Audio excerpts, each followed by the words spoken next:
கந்த சஷ்டி கவசம் பாடல் உருவான கதை தெரியுமா? பாடலை இயற்றியவர் பாலதேவராய சுவாமிகள். செல்வத்திற்கு குறைவில்லாத குடும்பத்தில் பிறந்த இவர் பெங்களூருவில் வணிகம் செய்து கொண்டே தமிழ் இலக்கியங்களும் பயின்று வந்தார். முருகன் மீது தீவிர பக்தி கொண்டவர். ஒரு முறை பாலதேவராயருக்கு தீராத வயிற்று வலி ஏற்பட்டது. எவ்வளவே ஆசிகிச்சை அளித்தும் வலி சரியாகவில்லை. இனிமேல் தன்னால் வலியை பொத்துக்கொள்ள முடியாது என்னும் நிலைக்கு வந்தார். இதனால் திருச்செந்தூர் கடலில் விழுந்து தற்கொலை செய்து கொள்ளலாம் என்ற முடிவுக்கு வந்தார். பாலதேவராயர் திருச்செந்தூர் வந்த சமயத்தில் அங்கு கந்த சஷ்டி விழா துவங்கியிருந்தது. இதனால் கந்த சஷ்டி விழா முடிந்ததும் தற்கொலை செய்யலாம் என தனது முடிவை தள்ளி வைத்துவிட்டு கந்த சஷ்டி விரத இருக்க துவங்கினார்.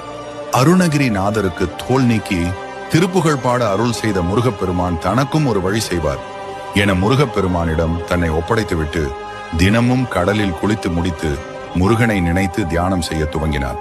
அப்படி அவர் தியானத்தில் இருந்த போது முருகப்பெருமான் பாலதேவராயருக்கு காட்சி தந்து கந்த சஷ்டி கவசத்தை இயற்ற வைத்தார்.